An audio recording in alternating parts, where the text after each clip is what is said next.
On January 30th, an update came out for Final Fantasy V Pixel Remaster that brought it up to speed with the console ports. Most importantly, a BGM toggle so you can switch between the new remix songs or the old SNES songs, the addition of the classic pixel font so you don't have to mod in a pixel font, and EXP, ABP, and GIL modifiers so you can turn them from anywhere from 0 times to 4 times, depending on how easy or hard you want the game to be. What this means is that you can very easily do a level 1 run without having to do any weird restrictions like having to capture enemies to avoid experience gain. There definitely exist other minimum level runs, such as Dr. Pepper's run on LP Archive from Something Awful, and Mr. Wright's run of low-level boss runs, such as beating Neo Shinryu with a level 1 mini character. But in the Pixel Remaster, with no experience on, you can do things like fight enemies to actually get enemy drops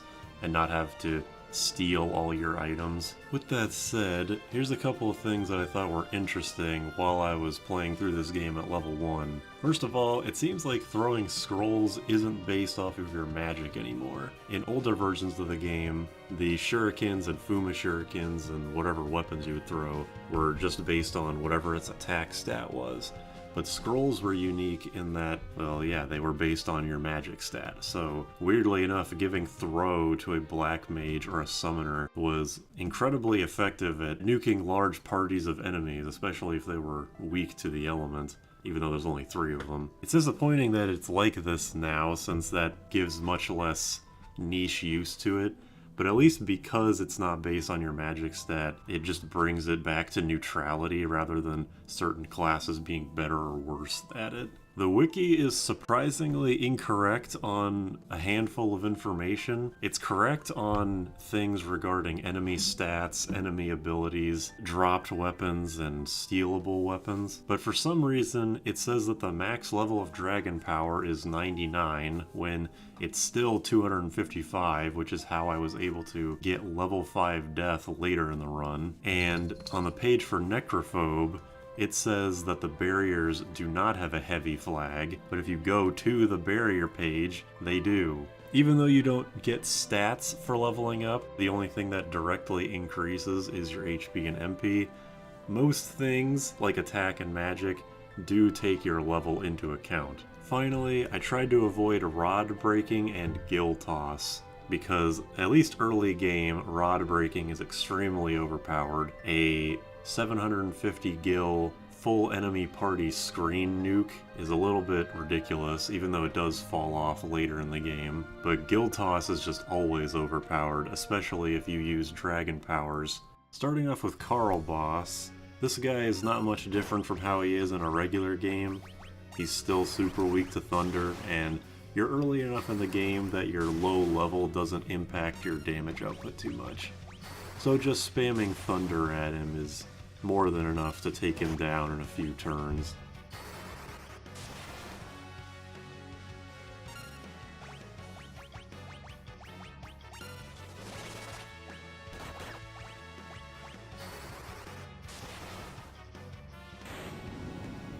Pretty immediately in this run you can see the effect of being such a low level, where basically anything the Siren can do will one-shot one of my party members, even if it doesn't do that much damage. The living version of Siren has some pretty heavy-hitting spells. I can even do things like buff herself to make her even more resistant to Goblin Punch or fire, or she can slow you to make it even more of an arduous process to actually hit her.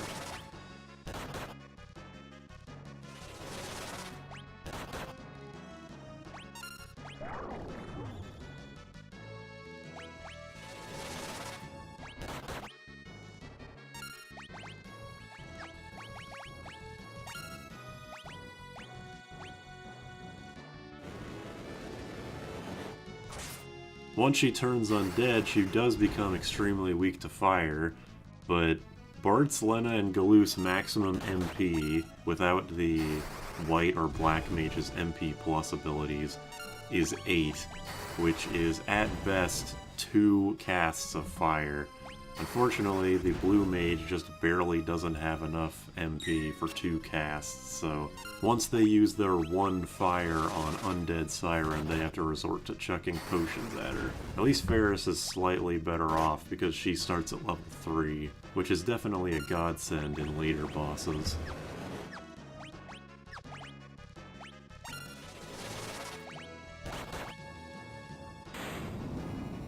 Magissa, or however you're supposed to say her name, took a very high amount of retries for me to actually get through this fight, and it was getting to the point where I was wondering if I would have to use the 1 free rod break you get before you get to Karnak and you can just buy rods.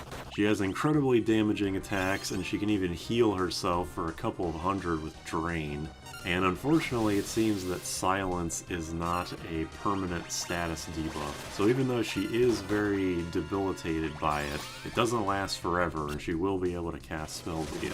For the most part, it seemed like it just came down to me getting lucky with her not casting her particularly dangerous spells. And whenever she did decide to use a physical attack, we're all in the back row, so it didn't do that much damage.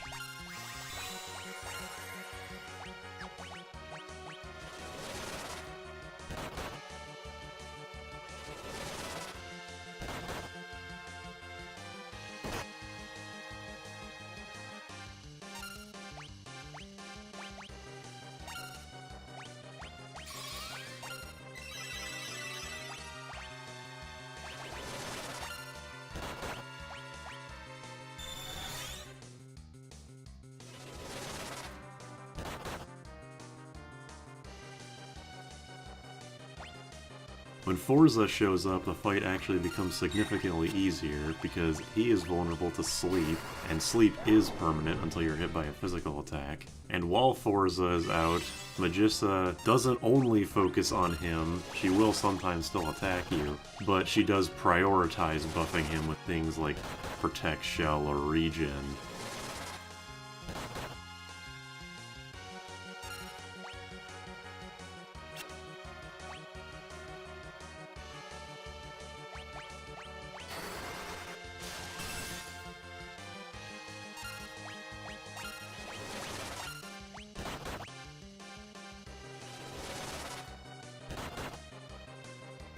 So once she's finally dealt with, you can just plink away at him with Goblin Punch, because it's basically just a physical attack. But yeah, it's pretty much over now. Garula is one of several bosses that only uses physical attacks, and because of that, there's a strategy that's very practical, which is what I'll just refer to as the critical HP Knight strategy. If you're not already aware of what the Knight can do, its innate use ability is Guard, which prevents all physical damage taken, and one of its innate passives is Cover, which is basically the Paladin shield low health enemies from single hit attacks. With bosses that only do physical attacks, if you have everyone but the Knight be at critical HP, then the Knight will always guard them, and with Guard, you will never take any physical damage. There are actually several bosses in the game that can be cheesed like this, and really the only thing to worry about with Garula is Sap, because even though Rush is a physical attack and you can block the damage from it, you can't block the Sap. And I don't think there's any piece of equipment in the game that can block Sap. It's the only status effect that you just have to deal with when it happens. But luckily, for this entire playthrough, a simple potion is basically a full heal. So, while this fight is somewhat slow because my main damage dealer is still Goblin Punch, or weak physical attacks with knives or broadswords, this fight is more or less automatically won for me. Earlier, I said I would try to avoid the rod breaking strategies, but for this fight, it was just plain unavoidable. If there is a way to beat this thing without rod breaking at level 1, I would actually like to know. So my original strategy was to get it into the tornado form, which is the form where it heals itself with Fyra, wait out the MP until it runs out, and then start wailing on it. The problem is that whenever it switches forms, it restores all of its MP. My damage is not great enough, and I am not fast enough to be able to out-damage it before it goes back to Tornado and just undoes all my work. I'm not sure if Iron Claw actually counts as a boss, but it is presented as a significant encounter. This whole fight basically revolves around Sleep Spellblade, because everyone, including Iron Claw when he actually appears, is vulnerable to sleep, and with the Thief's Scram ability, which they renamed from Flee for some reason, I'm able to pretty easily just avoid all encounters to have maximum amount of time with how little my damage output is.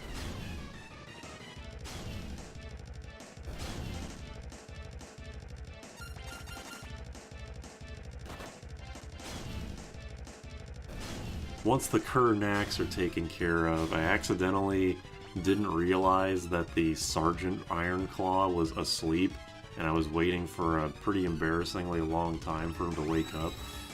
But once he does wake up, and I successfully get Deathclaw, then I just hit him in twos to keep him asleep with Sleep Blade. I was always under the impression that hitting someone with Sleep Blade would first wake them up from sleep with the attack, and then re-put them back to sleep with the Sleep Blade, but that does not seem to be the case, or at least they nerfed that from the SNES or GBA versions. But as long as I hit him in twos, that's all that really matters. If you can just hit him back to back with two Sleep Blades, he'll always stay asleep, and the only thing I have to worry about is the timer.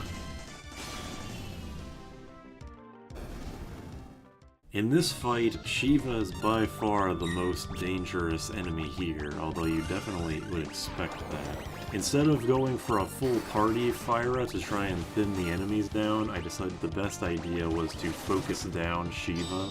You slow her to avoid getting hit by the Blizzaras, and her Blizzaras work where she just alternates what row she's hitting. So I had Galoof as the sacrifice, basically, to throw up haste on Ferris so she can more efficiently cast Fyras on her. And I try to inflict blind on all of the soldiers, but their damage output was surprisingly bad with all of us in the back row, so I wasn't really too concerned with them.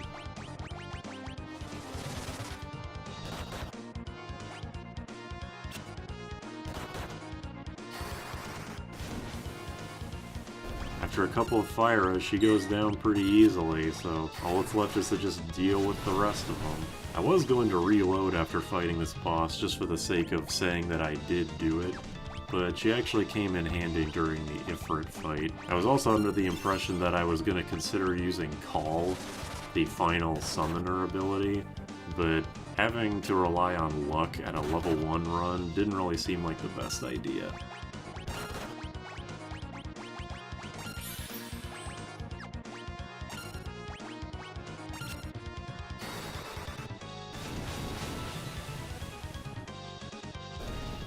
Ifrit is a pretty self-explanatory boss.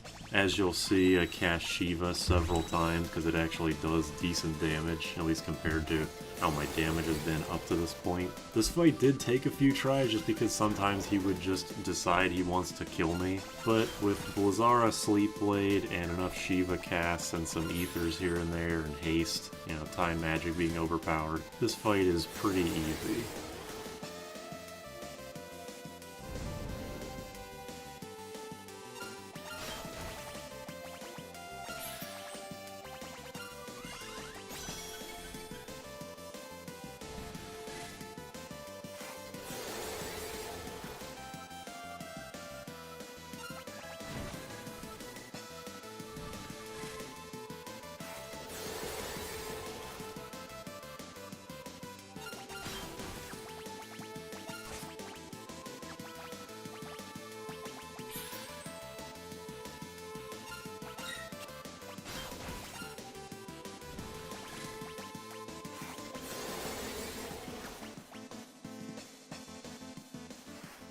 If you don't know what the heavy flag is, it basically makes bosses immune to instant death or percent-based attacks like gravity, and surprisingly few bosses in Final Fantasy V in World 1 have them. Even a few bosses in World 2 don't have them. This is also not the last time we'll be seeing Catch and Release.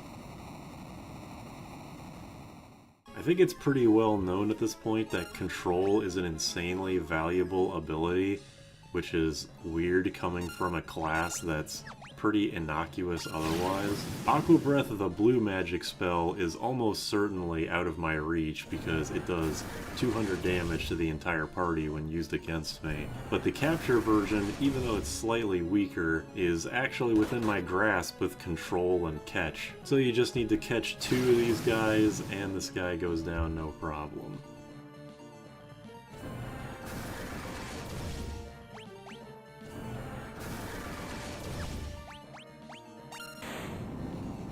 This is probably the most difficult that Cray Claw will ever be in any playthrough, but he is still weak to thunder, and he is still vulnerable to several status effects, and he still doesn't have that much health.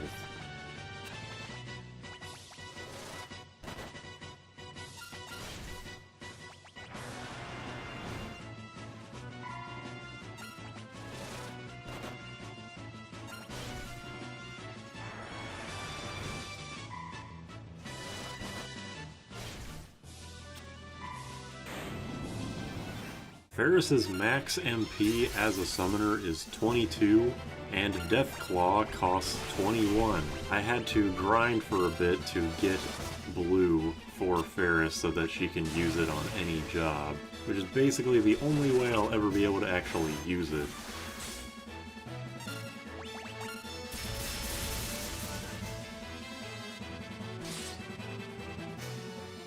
This guy is incredibly fast and incredibly aggressive and counters basically anything that you do. But luckily he's another boss that only does physical attacks, so critical HP knight strategy works again.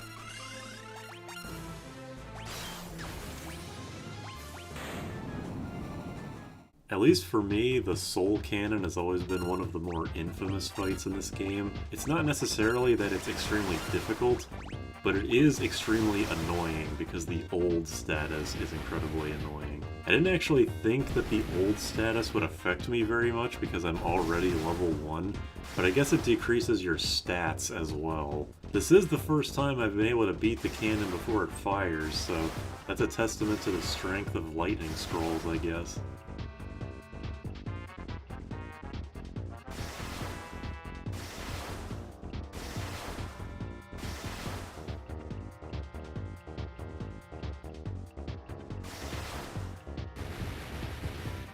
I hope you like the water scroll effect because you're going to be seeing a lot of it.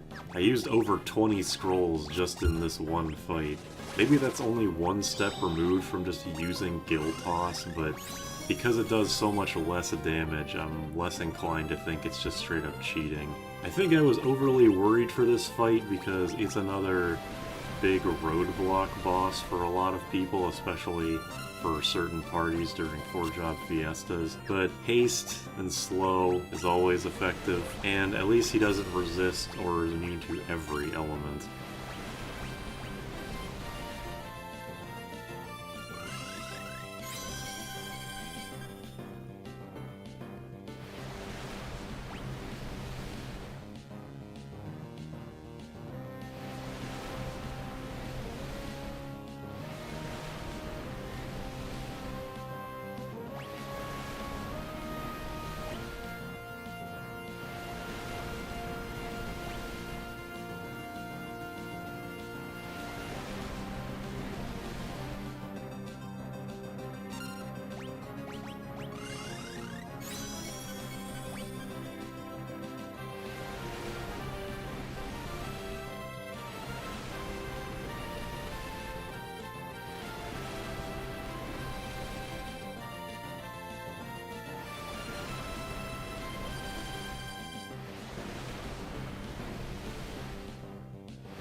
Near the end of the fight, I meant to use Ferris's release because she had 1,000 needles with a captured Lamia, but it didn't really matter, I guess.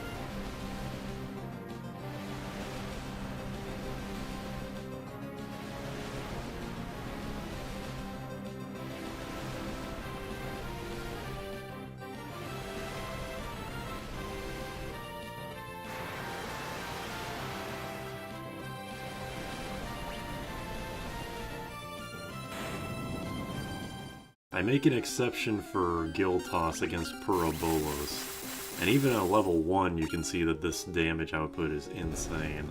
We now have Chemist, so you're going to start seeing Mix in a lot of boss fights from now on.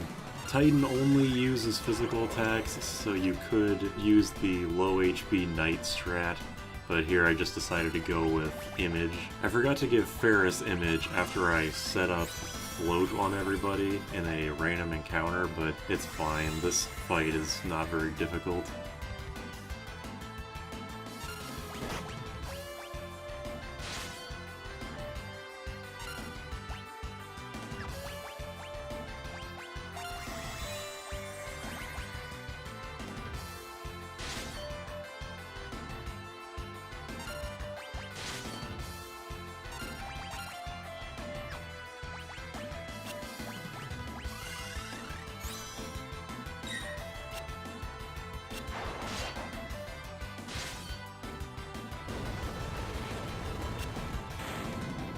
This is the final boss of World 1 and can surprisingly be a pretty tough one if he just decides to Aqua Breath and instantly kill you.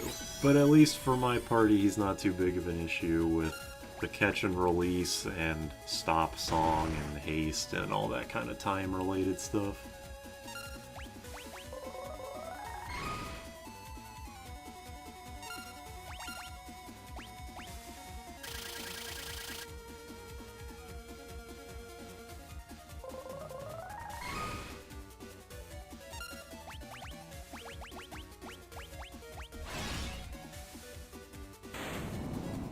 So this strategy is a bit of an alternative to the critical HP Knight strategy, but obviously much slower, especially given the level 1 thing. I actually don't know how long this fight went for, because I had to stop recording after about an hour and a half and go to work. So you'll just have to take my word for it that this strategy does, in fact, work. This is the first real fight with Gilgamesh, and to me, by far the hardest. And this successful run I can only describe as clumsy on my part. I slow him turn 1 or 2 as Ferris, but I guess I was looking away because I didn't notice, and I just keep trying to slow him. Every status effect that I throw at him hits with basically no issue, and Old actually makes Goblin Punch incredibly effective, because if you don't know, it inflicts ×8 damage against an enemy that's the same level as you. So if an enemy's susceptible to Old, that's free Goblin Punch damage. Still not super practical because Dragon Power exists, although I can't really use that super effectively right now because my access to Dragon Fangs is very limited, and I think you can only start buying Holy Waters for Samson's Might after this fight.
Hilariously enough, the silence from Silence Blade means that he talks all this shit for the second half of the fight where he's supposed to cast Protect, Shell, and Haste, but just nothing happens. So the fight continues as normal, but now he can jump.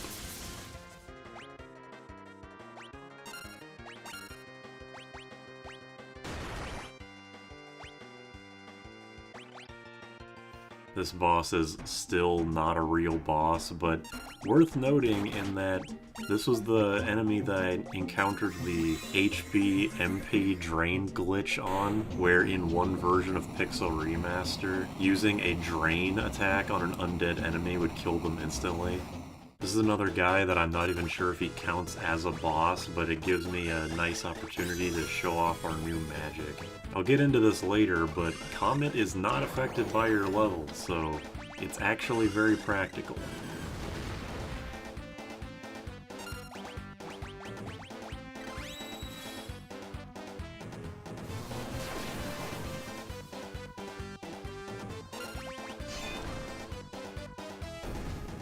This was the first boss that I encountered that I discovered that the heavy flag does not exist for him. When I first played this game, I didn't know what the heavy flag was.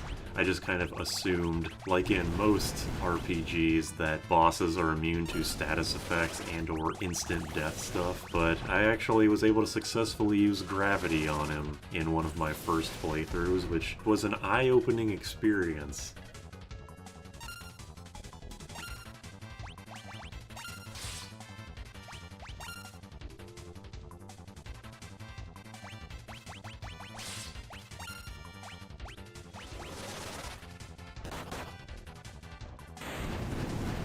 It's kind of funny that this boss shows that the boss death animation can happen while you're still playing the game normally.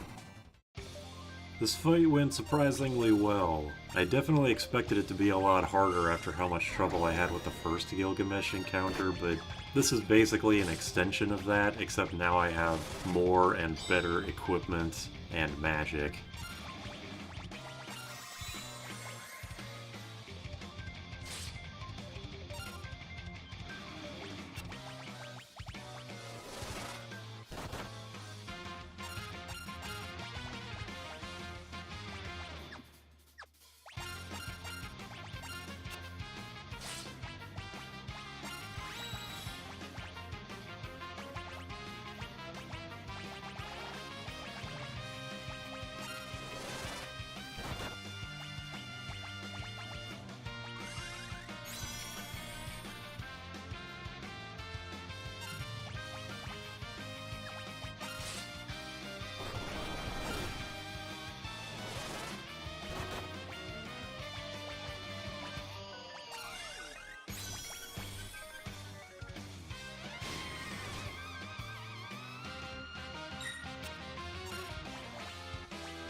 There's not a whole lot to say until Enkidu shows up, and surprisingly he can actually be controlled. He doesn't have White Wind, although that wouldn't really help me too much, but he can be controlled to use Hurricane on himself, so that means he doesn't have the heavy flag. So you can just hit him with anything, and he'll just die instantly. You do have to shred through 4,000 more HP with Gilgamesh, but since he's level 1 and Goblin Punch is doing a lot of damage, it's not a big deal.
I don't think I've ever tried to fight Atomos without putting him to sleep. This dude just has a ton of HP for really no reason. I wasn't sure if it would be more efficient to use 4 Goblin Punchers or have Lena as a bard singing Swift Song, because it doesn't really feel like Swift Song is that impactful, but because the fight is free after casting Sleep, it really isn't that big of an issue. Also, I got 4 Reflect Rings from the Reflect Mages. Surprisingly, I was lucky enough to get 2 of them in the first 2 minutes of me grinding for them, but then naturally the other 2 took about another hour. I hate this thing. I don't even like the summon that he gives you. He is vulnerable to stop, but because he has a heavy flag, it only lasts for about a second before he just insta-kills you. I actually caught both an Ironback and a Land Turtle to see which would do more damage, but I definitely did not expect the Ironback to just instantly kill him. This fight had a lot of setup going into it. First, we have the Critical Knight plus HP strategy, plus a Golem for safety, to avoid all the physical attacks from the crystals. I have everyone with Reflect Rings to avoid Faraga and Eroga, and then I start mixing Hasty Aid with Mix, which thankfully goes through Reflect. I have Float to avoid the Earthquake, and Aqua Rake I use a lot of Ethers and Dark Matter to reduce the MP of the Water Crystal, because even though Aqua Rake looks like that and has that name, it's actually a non-elemental spell. So as far as I'm aware, there was no way for me to actually avoid it other than just preventing it entirely. Comet definitely comes in handy in this fight because, like I mentioned earlier, it does not take your level into account. Unfortunately, the damage is extremely variable. It can do anywhere from 200 damage to 1600. I think the most I saw it do was 1800 or 2000, but that's so rare that I didn't really count on that happening very much. It's lucky for me that one of the 3 kinds of scrolls that you can use with the throw command is a water scroll, because all of the crystals are immune to fire, except for the one that absorbs it, and they're all immune to lightning, so lightning scrolls out. But the water scroll is the best, both because they're actually vulnerable to it, and because it's absorbed by the most dangerous crystal. The ultimate kicker for this fight is that apparently these things aren't even heavy. So it could have just been abusing Graviga, or Missile, or even Gravity, really. I've always understood this fight to be one of the most dangerous in the entire game, but it really isn't. Both because you can set up before the fight to neutralize most of the things that the crystals can do, and because I guess you could just Death Claw your way through the fight for free.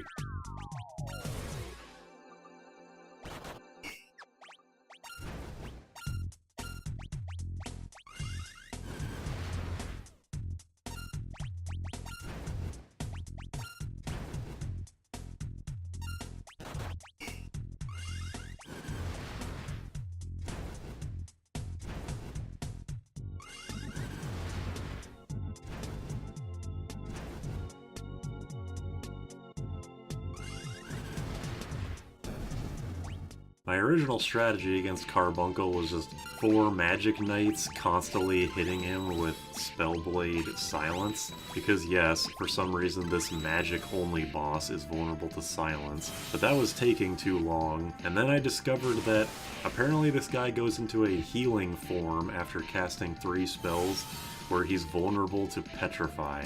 Although I say he's vulnerable to Petrify, but I really just mean he loses his heavy flag. So really anything could work. You could hit him with Death Claw or Banish or anything, really.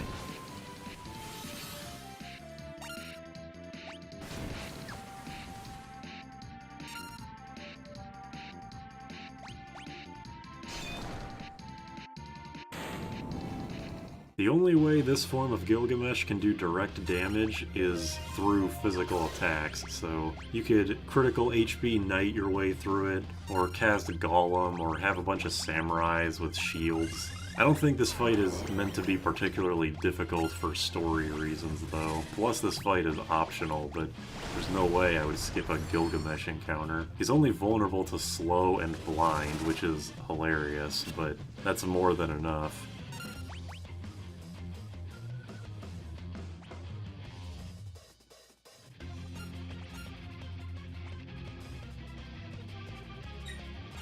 I don't know if there's something to be said for the fact that when you use the Excalibur it does 1 damage, but Gilgamesh can actually get up to double digits. I remember reading Dr. Pepper's low-level run of this game a long time ago, and this is one of the few strategies that I distinctly remember just because of how ridiculous it seemed at the time. I was very surprised to find out that it still works in Pixel Remaster. I figured that damage based on your max HP and not your current HP would also be resisted by the heavy flag. Another strategy I remember is that he got Enuo up to level 255 by throwing dragon powers at him and then casting level 5 death on him. And I'm only mentioning that now because that is not a strategy I did for myself. As a spoiler warning, I guess. This guy is vulnerable to sleep, so he goes the same way as Atomos. Between this fight and the Archeoaevis fight, it really impressed upon me that the animation for the water scrolls is way more interesting than the animation for the fire or lightning scrolls. Same strategy for these guys, although it takes much longer to inflict sleep on both of them. You fight these gargoyles 4 times for the 4 dungeons that you get the tablets from, but I'm only showing this 1 time because it's the same strategy every time.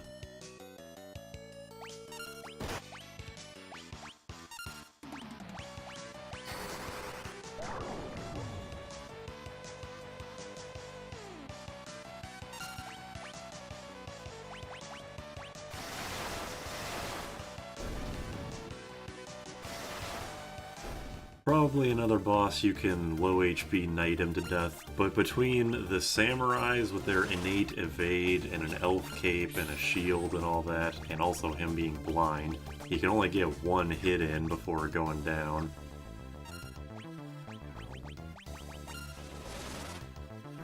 I cast Old on Ferris deliberately to see if putting her down to level 1 would help for giving her ×8 Goblin Punch damage, but I guess it didn't.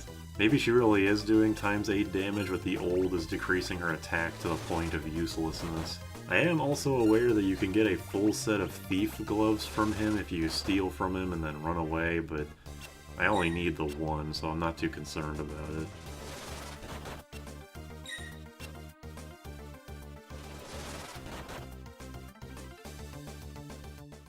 Here in this fight, we finally get to see the true power of Nyx.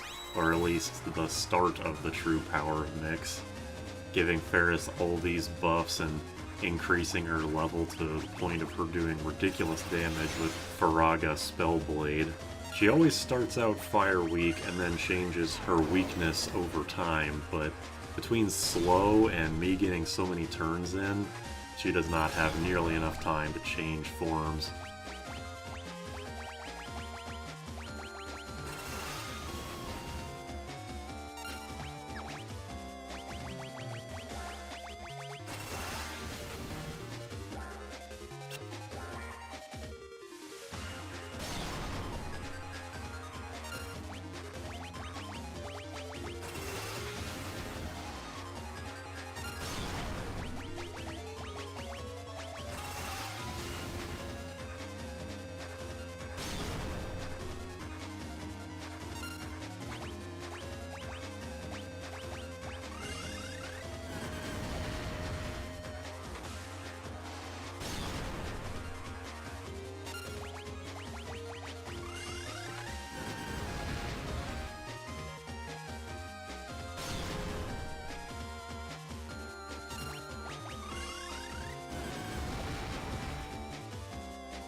Man, that steal was really easy. I'm definitely going to be using this Protect Ring later, and that was definitely worth it. I opened the chest thinking it was going to be Covert, and I don't even know if that thing is a boss, but this thing showed up instead, and it still has boss music. So I'm just putting this in for the sake of completion's sake.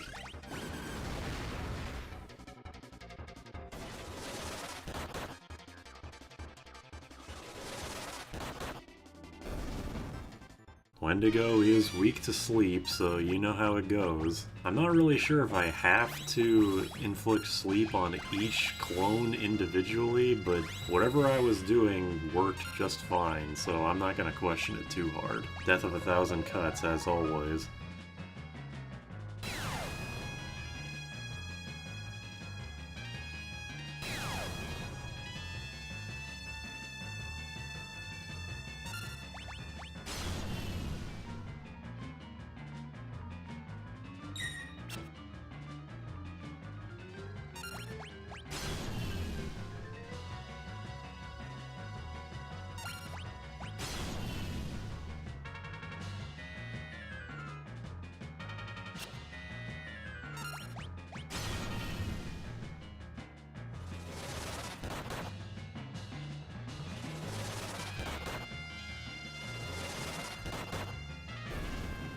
I went into Fork Tower expecting to do the critical HP Knight strategy, so imagine my shock when I get up to Minotaur and suddenly Krill is fully healed. I had to whittle her HP back down with the Excalibur because I couldn't think of anything else.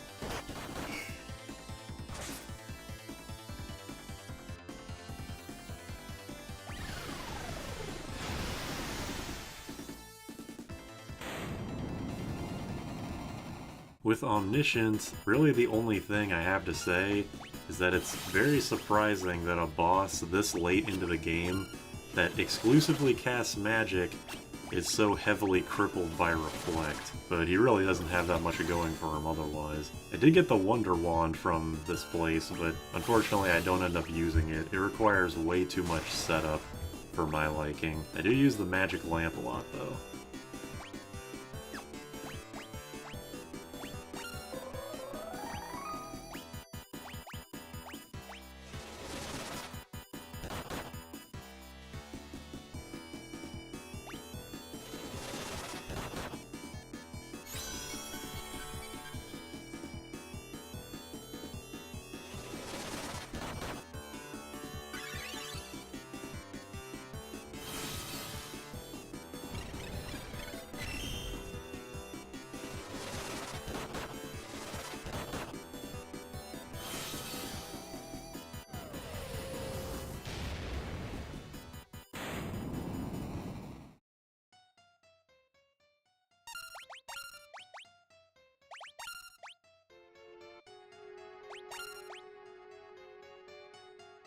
You might think that this would be the same story as Odin, worth getting the rare steel, but surprisingly no, it only took 3 or 4 tries.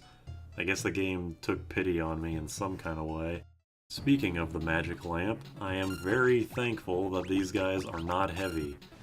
I think I tried to fight these guys legitimately once, but ever since I discovered that the magic lamp Odin always uses Zantetsuken, that's always what I do.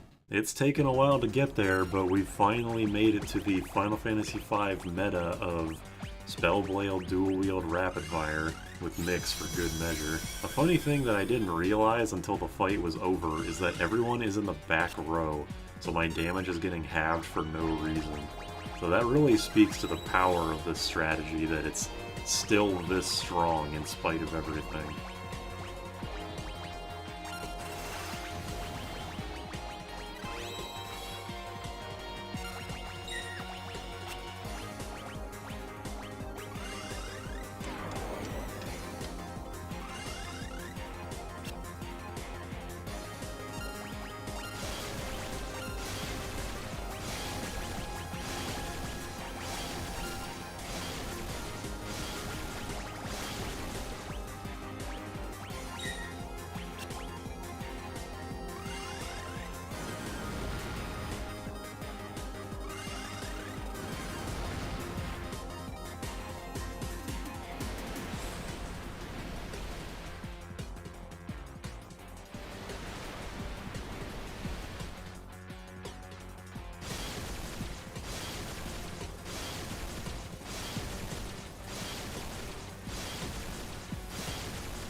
Another magic boss being neutered by an anti-magic debuff. I'm thankful that she's vulnerable to level 2 old so that Goblin Punch can make this go slightly faster. I'm not really a fan of having to listen to the Silent Spellblade sound effect like 500 times, but whatever makes this fight easier.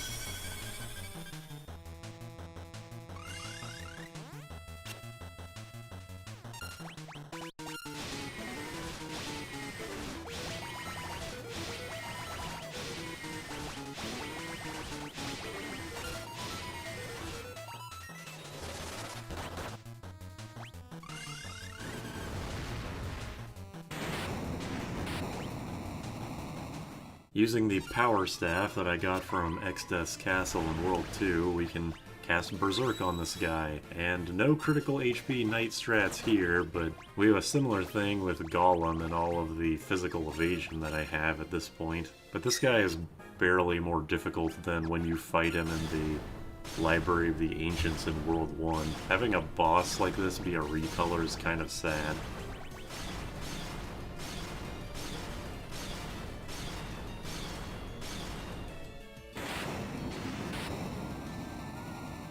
You know, I've actually tried to do this strategy in a regular playthrough before because I heard that he learns the blue magic you give him, but he never did it. So I was very surprised to see that this worked on my first attempt.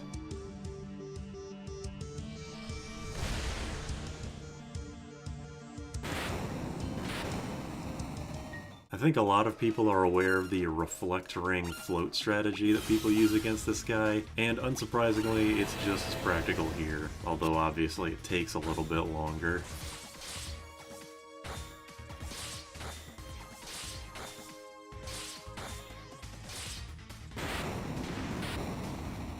Another thing that I'm not sure if it counts as a boss, but I'll put it in here for completion's sake. The only thing I really have to worry about is Encircle.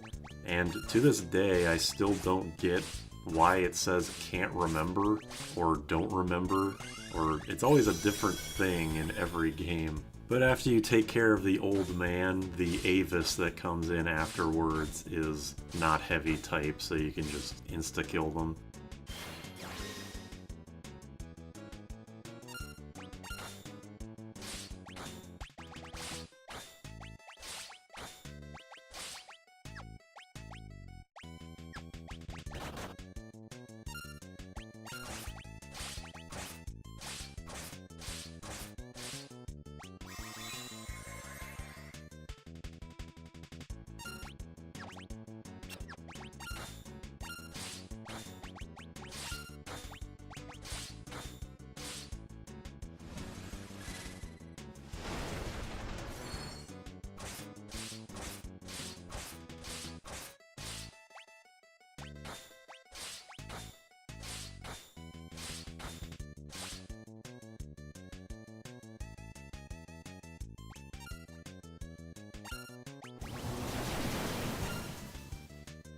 The Maelstrom was nice in that it set me up to do a Berserk plus critical HP Knight strategy on the others, so that's nice. This is another fight I would classify as clumsy because I fumble my inputs a lot and I fail with Mini so often. He is vulnerable to it, he just has very high magic evasion. His only really threatening attack is Holy, which will definitely insta-kill you, but Recover from the Chemist recovers Toad just fine, and Rapid Fire whittles his ridiculously high HP down eventually. I'm also trying to get in the habit of using Mimic effectively, which is hard because I've never used Mimic before until this playthrough.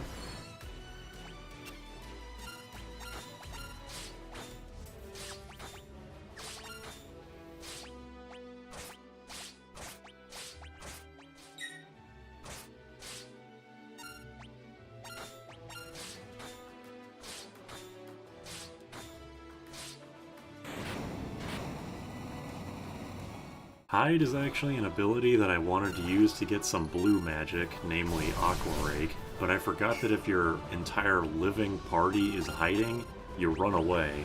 And because of that, I neglected to use it for bosses where you can't run. I have mentioned before in other videos of me playing this game where one time I saw an all bard run, and the strategy for most of the magic bosses was hide until magic bosses use all like 20,000 of their MP.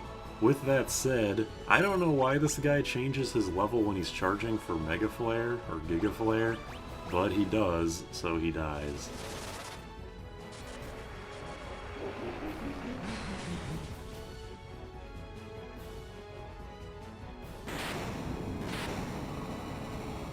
The final real encounter with Gilgamesh isn't really a boss fight worth talking about, but it's at least worth showing that I did steal the Genji shield. I'm kind of neutral towards all the Genji equipment in general, but the shield is definitely worth it for having 50% evasion.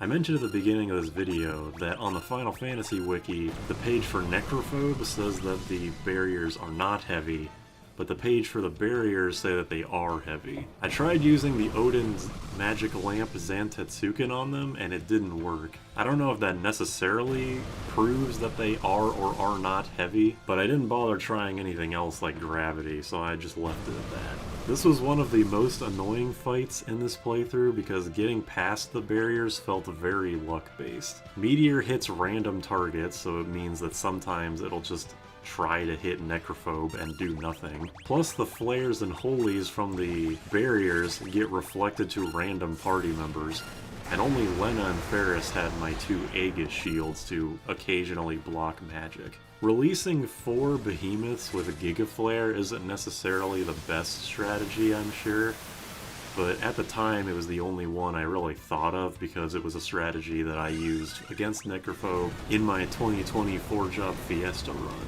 so it was still in my brain.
Eventually I do take down the barriers, and once again a clumsy battle takes place where I'm fumbling all my inputs and I use tons of items.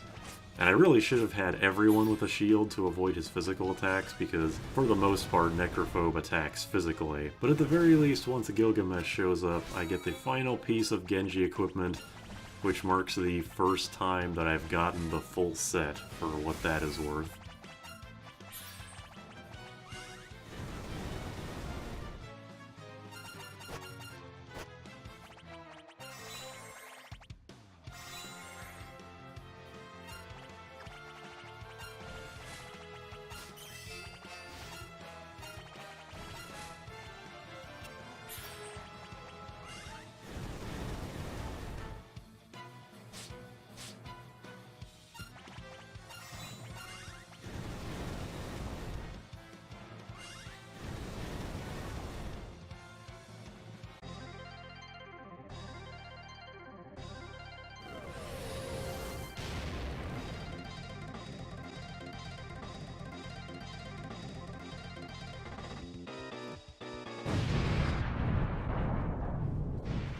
The placement of this fight is not an error in my editing. I actually did fight Bahamut right before fighting Neo Exdeath. I realized right after fighting Necrophobe, oh, I don't have the last 2 summons. I'm gonna go fight Bahamut. I didn't bother getting Phoenix because 1, there's not a boss fight at the top of Phoenix Tower, it's just getting up there is the challenge. And 2, I can't even use Phoenix anyway. It costs 99 MP, which is the most expensive thing in the game. It doesn't even get casted with the magic lamp, which is surprising. Most of the work for this fight went into the setup. Everyone has shields, which is a lesson that I learned by fighting Necrophobe, but it was pointless because Bahamut didn't do any physical attacks. We have Flame Rings to avoid Atomic Ray, Ice Storm, and Blaze, although Blaze does percent-based damage, so it's not a big deal. We have Angel Robes to avoid his Poison Breath, and we summon Carbuncle to reflect Mega Flare. It is weird to me that Mega Flare can be reflected since it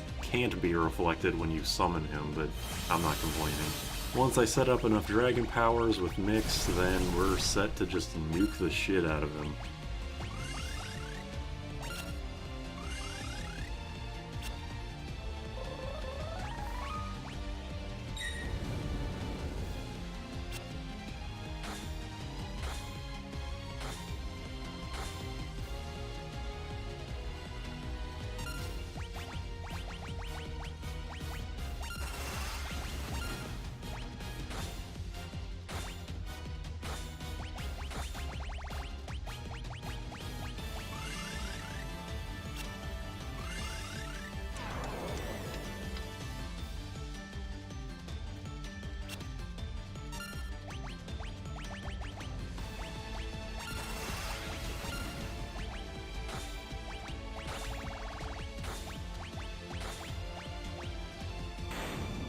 The first part of Neo Exdeath, where he's still just Exdeath, is not very remarkable.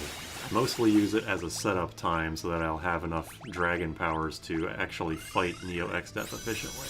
Once I'm set up enough, I just kill him and the next part of the fight happens.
So Neo Exdeath. First of all, I stole 4 Dragon Lances from Crystal Dragons that are in this area, specifically to take out the top section.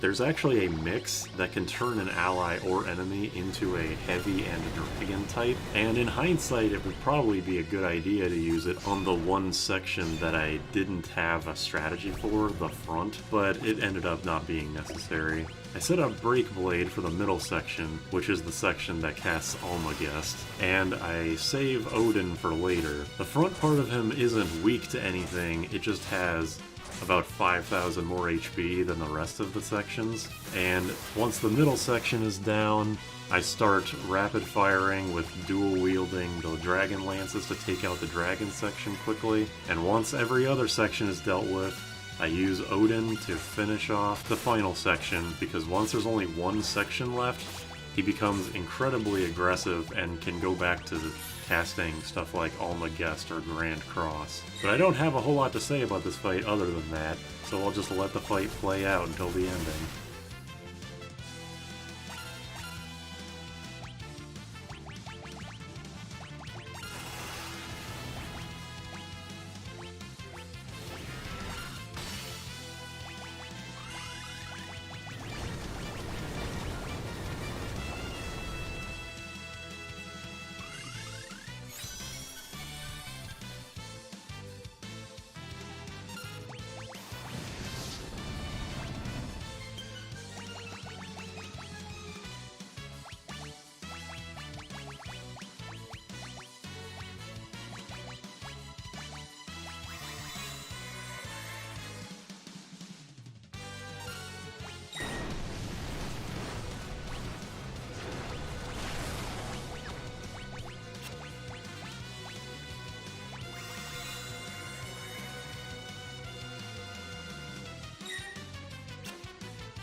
But that might be the end of the main game, but we do still have 2 bonus bosses to take care of. For Shinryu, I'm going to give a flashing lights warning because this guy is a dragon, and I have a bunch of dragon lances, so there's going to be a lot of critical hit effects.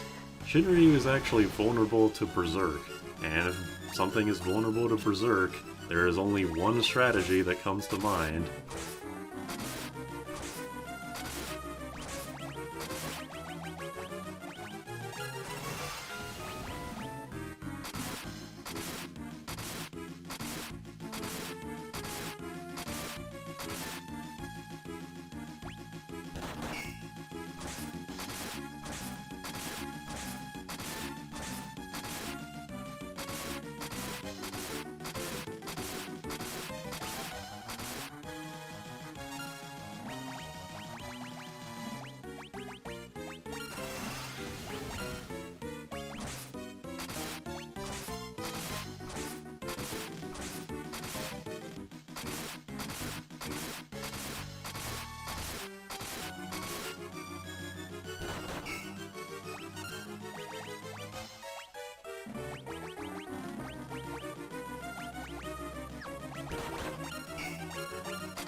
But it doesn't really feel right to just cheese the ultimate super boss like this. So, like Bahamut, most of the work comes in the setup to being immune to most of his attacks. We have ice shields to protect against his ice attacks, coral rings to survive the initial tidal wave, which as far as I'm concerned is a necessity. It also has the benefit of making me immune to atomic ray. We all have ribbons to avoid his particularly dangerous statuses like instant death, and surprisingly you actually get 4 ribbons. I thought you only got 3 like gold hairpins, but no. And also like Bahamut, we have the Angel Robes to protect against his poison breath. Once we throw up enough dragon powers, like everything else, he dies in a few rapid fires.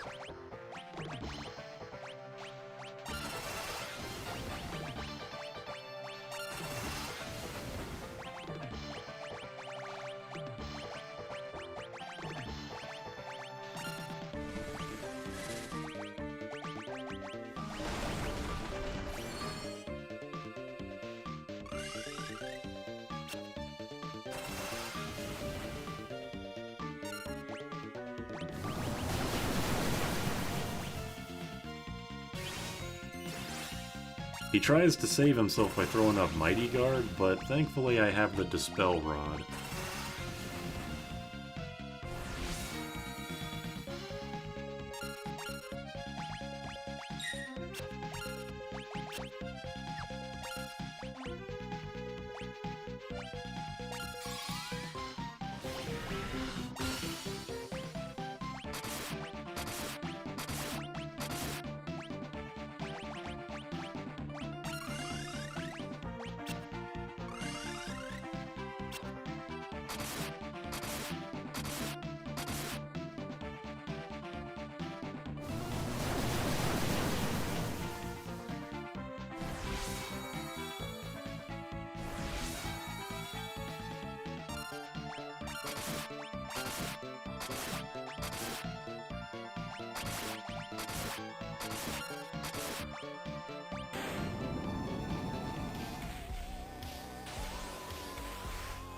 Vortz is the main attacker here, wielding the Chicken Knife and Ragnarok gotten from Shinryu. With enough dragon powers and a Thundaga Spellblade, he goes down incredibly quickly.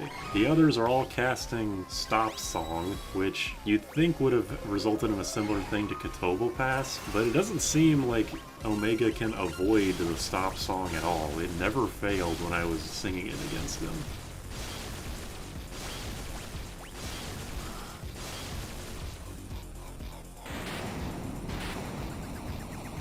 And with Neo, Exdeath, Shinryu, and Omega down, that's everything in Final Fantasy V.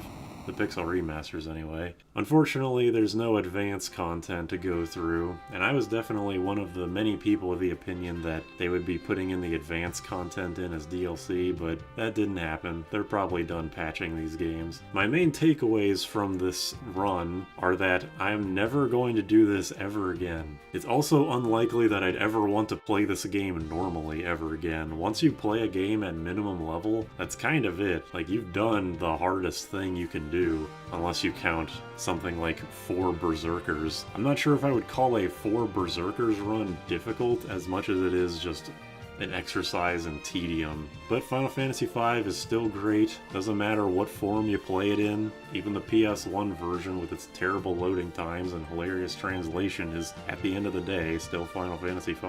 If you got any suggestions for what you'd like to see next, you can let me know in the comments. See ya.